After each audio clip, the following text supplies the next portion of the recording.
Hi everyone. You'll notice today we're not sitting on my front porch next to a bonsai tree. I decided to shoot a video today from the top of the Palm Springs aerial tramway to show everybody what real-world trees from the mountains look like and what real-life examples that can be used for bonsais look like. What we'll be doing today is showing you a mix of video and still photos of trees from the mountain environment that can serve as inspirations for bonsai, and we'll give a little bit of commentary on what to do with the image and how to translate it into a bonsai. Hi folks, next to me is a perfect example of a tree that, if it weren't in a protected state park, could be collected and made into a bonsai.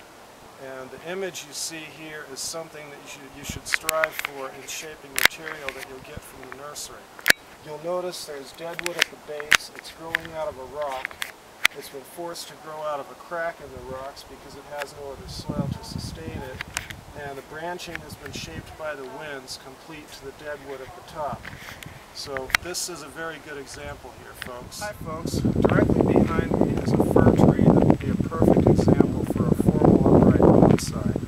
If you'll take a look, the branches are bent down by snow load during the winter, and the branch distribution and the overall shape is just about perfect.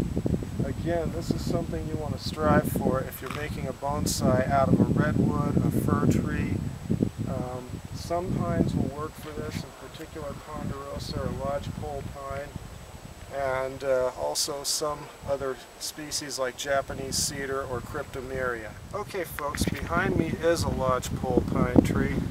Again, it's a very good example of a formal upright design using a larger and older tree, and you can see the branch distribution on this is almost perfect for a bonsai. You've got a first branch projecting to the left, an opposing branch, and then they sort of alternate on the way up. Then you have a front branch about halfway up the tree, more alternating side branches, and you have back branches from this view, and then a beautifully shaped apex on top. This is a perfect example of a natural bonsai. If we can shrink this thing down to about 30 inches high and still in order to make a truly beautiful show. Hi again folks. Behind me is a giant of the forest, a truly majestic ancient fir tree. Who knows how many hundreds of years old it is. If you look, it has everything a good bonsai should have. It's got deadwood at the top, it's got deadwood branches coming down, it's got the downswept branches. Just about everything on it is perfect, except the overall shape would need a little bit of work in order to give it the artistic look that we have in bonsai.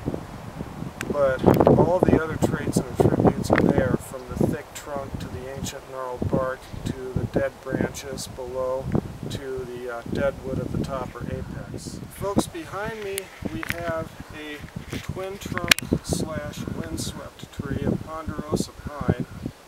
You'll notice all the branches have grown to one side of the trunk. That's a result of the wind. And there's a second trunk which has a beautiful shari or deadwood at the top and several ginsags or dead branches. But there are many good things about this tree to copy in bonsai. Now, if we were making this into a bonsai, we would want to do certain things. For one thing, we'd probably make the taller trunk a little bit shorter so that it's visually proportioned to the smaller trunk. And for another, we would want to work out the branch lengths so that they are better in proportion with a tree that has to go into a bonsai pot. But all in all, this is a beautiful example to use as inspiration for bonsai.